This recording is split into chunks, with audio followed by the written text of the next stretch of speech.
السلام عليكم ورحمة الله وبركاته نحمد ونصلي على رسوله الكريم أما بعد قال الله سبحانه وتعالى والذين إذا أصابهم البغي هم ينتصرون صدق الله العظيم দূরে কাছে দেশি বিদেশি যেখান থেকে জাফর আহমদ ইসলামিক টিভির অনুষ্ঠান দেখছেন আপনাদের সবাইকে আন্তরিকভাবে মোবারকবাদ জানাচ্ছি। আল্লাহ সুবহানাহু ওয়া তাআলা আপনাদের সবাইকে ভালো রাখেন, সুস্থ রাখেন, এই দোয়া কামনা করে আজকের আলোচনা শুরু করছি।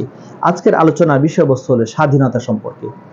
আল্লাহ সুবহানাহু ওয়া তাআলা মানুষের জীবনে জাগতিক যত নেয়ামত প্রদান করেছেন, জাগতিক যত নেয়ামত আল্লাহ সুবহানাহু ওয়া তাআলা দান করেছেন, এর মধ্যে অন্যতম একটি নেয়ামত হলো স্বাধীনতা। যদি স্বাধীনতা না থাকে মানুষের, তাহলে মানুষ দুনিয়ার মধ্যে চলতে পারবে না। পরাধীনতার শিকল নিয়ে দুনিয়ার মধ্যে বসবাস করা অনেক কঠিন।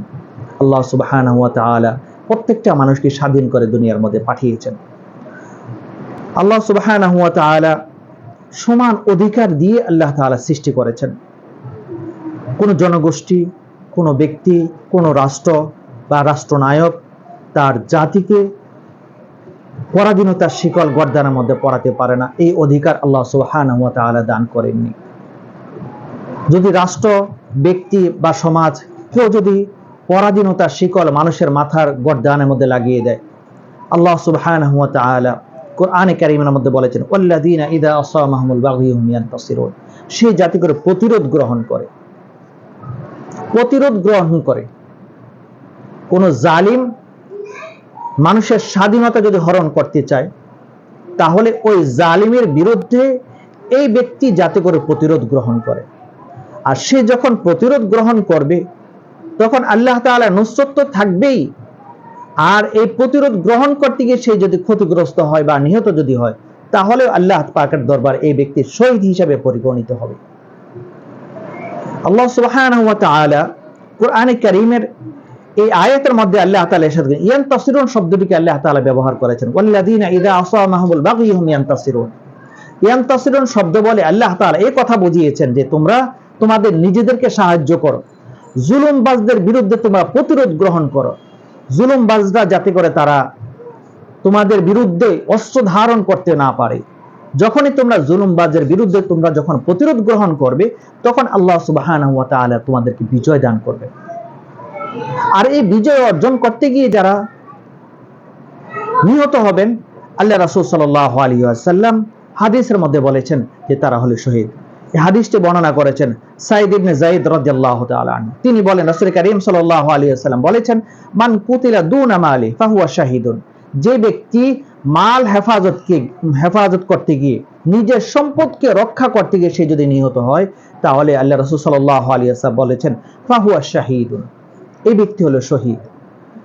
তারপর আল্লাহ রাসূল সাল্লাল্লাহু আলাইহি ওয়াসাল্লাম বলেছেন ওয়ামান কুতিলা দুনা আহলি, যে ব্যক্তি জালিমদের কাছ থেকে নিজের পরিবারকে উদ্ধার করার জন্য প্রতিরোধ গ্রহণ করতে গিয়ে সে যদি নিহত হয়, আল্লাহ রাসূল সাল্লাল্লাহু আলাইহি ওয়াসাল্লাম বলেছেন এই ব্যক্তি হলো শহীদ। তারপর আল্লাহ রাসূল সাল্লাল্লাহু আলাইহি ওয়াসাল্লাম আরো বলেন আও দুনা দামিহি আও দুনা দীনিহি ফাহুয়া শাহীদুন। আর যে ব্যক্তি নিজের দ্বীনকে রক্ষা করার জন্য, যে ব্যক্তি নিজের দ্বীনকে রক্ষা করার জন্য, নিজের ধর্মকে রক্ষা করার জন্য সে নিহত হয়েছে, আল্লাহ রাসূল সাল্লাল্লাহু আলাইহি ওয়াসাল্লাম বলেন ফাহুয়া শাহীদুন, এই ব্যক্তি হলো শহীদ। তাহলে বোঝা গেল যে নিজের সম্পদ রক্ষা করা, পরিবার রক্ষা করা, দেশ রক্ষা করা, রাষ্ট্র রক্ষা করার জন্য যদি কোনো ব্যক্তি জালিমের বিরুদ্ধে প্রতিরোধ গ্রহণ করে, তাহলে আল্লাহ রাসূল সাল্লাল্লাহু আলাইহি ওয়াসাল্লাম বলেছেন এই ব্যক্তি হলো শহীদ। অন্য হাদিসের মধ্যে হাদিসটি বর্ণনা করেছেন হযরত ইবনে আব্বাস রাদিয়াল্লাহু তাআলা আনহু। তিনি বলেন রাসূল কারীম সাল্লাল্লাহু আলাইহি ওয়াসাল্লাম বলেছেন মান কুতিলা দুনা মাজলিমিহি ফাহুয়া শাহীদুন, যে ব্যক্তি নিজের অধিকার রক্ষা করতে গিয়ে নিহত হয় সে হলো শহীদ।